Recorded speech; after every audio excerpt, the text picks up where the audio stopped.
아파트를 살 때, 예.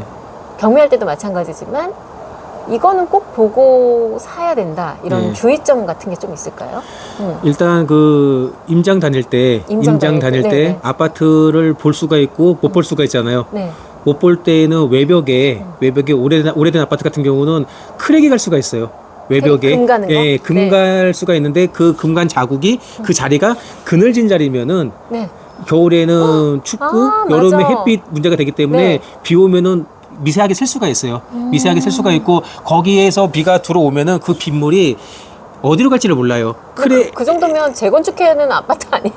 그래서 그런 데를 재건축을 해야 되는데 재건축을 안 하고 페인트를 칠한단 말이에요. 아파트에서? 도색을 해버리기 때문에 못 네. 찾고 그리고 또 하나 이제 속 안에 들어가서 보면은 우리 그 집 그 천장 그 모서리 부분 같은데 네. 뭐 확장하거나 베란다 그런데 그런 틈새 같은 경우도 약간 색이 틀린 데가 있어요. 색깔이 틀린데 요즘에는 그 공사라든가 이런 게 잘 돼 있어가지고 뭐 곰팡이라든가 뭐 누수라든가 해가지고 실리콘 쏘긴 쏘는데 네. 그런 쪽에 문제가 될 수가 있어요.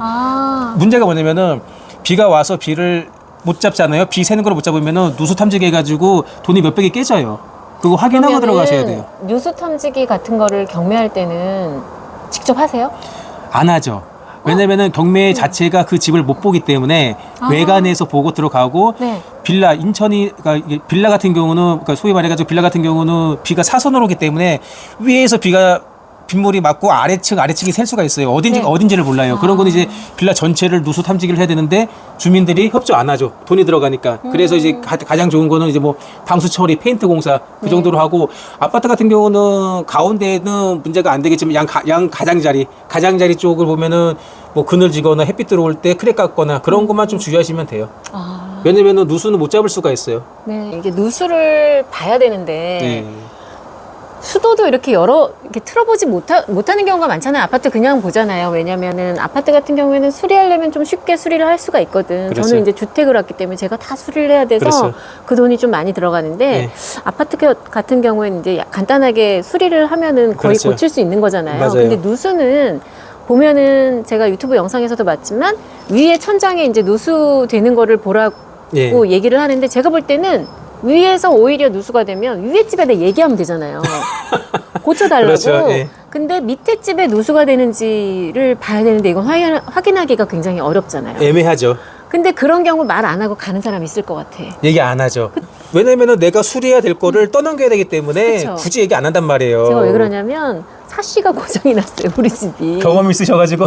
근데 저는 큰 거는 아니에요. 네. 사시가 고장이 났는데 이거를 뭐 창문이 작아가지고 들어올 때 띄었다 다시 붙이면서 네. 조금 고장이 난 것 같다는 거야. 네. 그래서 저는 아예 솔직하게 얘기를 하고요. 그냥 싸게 준 거예요. 이번에 팔 때, 매매할 때. 네. 대신 이제 그걸 해달라는 거예요. 방충망. 예. 그래서 방충망은 제가 좀 드려가지고 방충망은 수리해주고 대신 샤시는 알아서 해라. 네, 제가 몇 천만 원 깎아주는 네. 조건에서 그렇게 했는데 누수는 거의 요새 아파트는 없지만 밑에 누수되는 거는 정말 이거는 공사하면 굉장히 대공사가 될 것 같아요. 그렇죠. 예. 대공사 되고 아까 말씀하신 거대로 이 분당 같은 경우도 누수 네. 되게 많아요.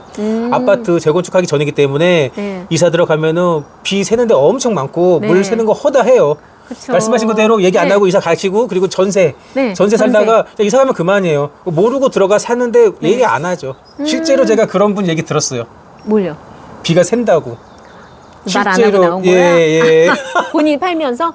들어가서 살다가 들어가서? 전세 나올 때 전세 나올 때 예. 왜 전세 안 나갈 것 같은데 그렇죠. 얘기 안 했구나. 내가 내 돈을 받고 나와야 되기 때문에 말을 못 하죠. 근데 그거는 주인한테 해달라 그러면 되는 거 아닌가요? 전세 사는 사람들은? 방금도 얘기했지만 주인도 이렇게 피하고 저렇게 피하고 빨리 일단 고쳐주질 않으니까 그렇죠.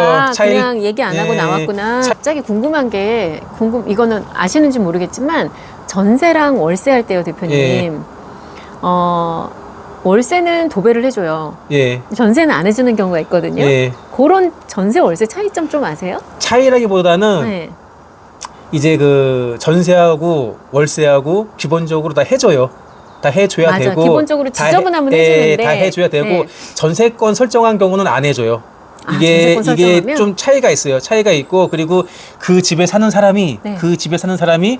베란다를 확장을 해가지고 네. 자기 돈이 들어가면은 네. 이 집 비용이 올라가죠. 네. 그런 경우랑 그리고 네. 기본적인 거 뭐 도배 뭐 장판 이런 거 차이가 있단 말이에요. 차이가 네. 있기 때문에 돈이 크게 들어가는 것들은 그분들이 할 일이 없죠. 할 일이 없기 때문에 주인한테 100% 해달라고 하지만 네. 기본적으로 전세권 설정하고 사는 사람들은 자기네가 다 하고 그 외에 임차 월세는 다 집주인이 다 해주는 거예요. 아. 그렇게 거의 뭐 민법에 돼 있어요. 그렇구나. 예.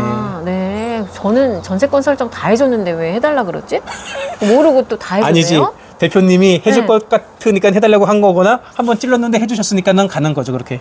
그리고 이거는 너무 웃긴 게 같은 부동산을 계속 계약을 저는 이제 좀 하거든요. 한 번 아. 하면. 근데 그 부동산에서 희한한 게 한 번 계약을 하려고 딱 앉았어요, 이렇게. 예. 근데 그 자리에서 이쪽에서 1,000만 원 더 깎아달라고 얘기한다는 거예요. 그것도 전세인데. 전세 1,000만 원 뭐 나중에 어차피 돌려줘야 되는 돈이니까 예. 깎아줬어. 예, 예. 근데 또 그다음에 또 얘기하는 거예요. 지금 말씀하신 것처럼 제가 깎아줄 것 그렇죠. 같으니까 얘기한 거구나. 경험이 있으니까 네. 얘기를 했는데 한번 찔러봤는데 받아줘. 그러면은 그게 정답이 되는 거예요, 그냥. 그래서 제가 두 번째 그러고 나서는 그 다음에 얘기했죠. 예. 자꾸 이런 식으로 예. 앉자마자 예. 그 그렇죠. 전에 얘기가 됐는데 이거는 돈이 떠나서 기분 문제다. 맞아요. 예. 그래서 다음부터는 그러지 않아 주셨으면 좋겠다 했거든요. 이번에 상- 계약할 때는 안 그러더라고. 상도의적으로 원래 안 그러는데 안 그러죠. 두 번이나 연달아서 그러니까 기분 별로 안 좋더라고요. 그거는 그거 같아. 대표님이 어쨌든 그쪽 상황을 모르잖아요. 네. 그 부동산 분하고 새해 들어오시는 분하고 친한가? 그게 계약하기 전에 얘기를 해야죠. 아 근데 계약서 쓸 때 안 졌는데 얘기를 하는 아니 거예요. 그런 경우 많아요.